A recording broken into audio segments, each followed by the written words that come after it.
ჩვენი ხმა. მესმის თქვენი ხმა მოგესალმებით. ბატონო არჩილ პროექტთან დაკავშირებით ცოტა დეტალურად რომ მოგვიყვეთ, საერთოდ რომ ძალიან ცოტა გვაქვს და მოკლედ თუ შეძლებთ რომ მნიშვნელოვანი ასპექტები გვიამბოთ, ძალიან გაგვახარებთ. ის რაც ჩვენს მშენელს და მაყურებელს კი ბატონო, სიამოვნებით, დიდი მადლობა ამ თემის მიმართ დათმობილი ყურადღებისთვის.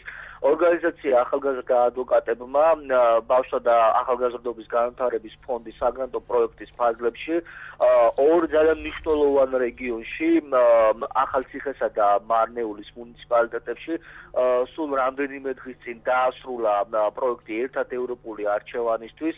პროექტმა განსაკუთრებული რეზონანსი გამოიწვია აღნიშნული რეგიონების ახალგაზრდებში. თქვენ იცით რომ ეს არის მუნიციპალიტეტები, სადაც ეთნიკურად არაქართულენოვანი მოსახლეობა ცხოვრობს და ჩვენი მთავარი მიზანი იყო რომ საქართველოს საგარეო პოლიტიკური კურსი, ევროპული არჩევანი, ევროატლანტიკური მიმართულებები მაქსიმალურად ყოფილიყო ახალგაზრდებში, ახალგაზრდა თაობის წარმომადგენლებში. რატომ მხოლოდ არაქართულენოვან ახალგაზრდებში?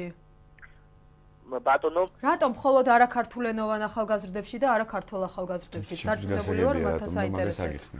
პროექტის მთავარი მიმართულება იყო და მისი ძირითადი დანიშნულება, რომ ევროპული ღირებულებები და ევროპასთან ურთიერთობის კუთხე მოცემულ შემთხვევაში, მოცემული პროექტის განხორციელების მიმდინარეობის დროს არაქართულენოვანი ახალგაზრდებისთვის ყოფილიყო. ძალიან კარგი იქნება თუ ეს გაამართლებს ბატონო არჩილ იმ ფონზე, როცა ჩვენ ვხედავთ რომ ლინჩის წესით ასამართლებენ მეუღლეს და ეს თუ ეს ყველაფერი შედეგს გამოიღებს, რომელი რეგიონები აქტიურობენ განსაკუთრებით, ანუ თუ და ჩართულობა უფრო აი რომელ რეგიონებში შეინიშნება? უნებრივია თითოეული შემთხვევა და საყოფაცხოვრებო საკითხი, რომელიც ასეთი საკითხებით ძალიან სამწუხარო ფაქტებით გამოირჩევა ჩვენ საზოგადოებაში, ეს საკითხის ერთი მხარეა სამართლებრივი კვალიფიკაციის საკითხია, მაგრამ ჩვენ საუბრობთ ზოგადად მიდგომაზე,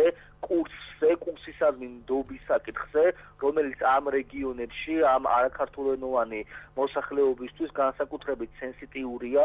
ჩვენი მიზანი იყო, რომ ბუნებრივია მიგვეწოდებინა ყველა ინფორმაცია, რომელიც ასოცირების ხელშეკრულებასთან დაკავშირებით არსებობდა. პროექტი 4 თვის მანძილზე გრძელდებოდა.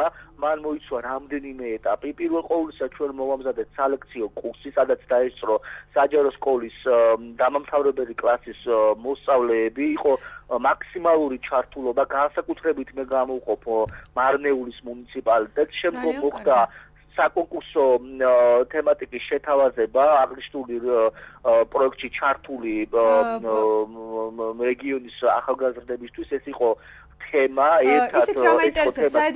საერთოდ რო გვეწურება ფაქტიურად ბატონო არჩილ და თუ შეგიძლიათ გითხრათ ძალიან მოკლედ კიდევ სად გეგმავთ იმ მსგავსი პროექტის განხორციელებას და რომ დავასრულოთ, იმიტომ რომ უბრალოდ კითხვა გამიმეორებ. სად გეგმავთ მომავალში, თუ იგეგმება უახლოეს მომავალში, თუნდაც მაღალმთიან რეგიონებში? იმავე საკითხებთან დაკავშირებით გეგმავთ უკვე სხვადასხვა რეგიონებში. ჩვენ ვფიქრობთ, რომ ეს იქნება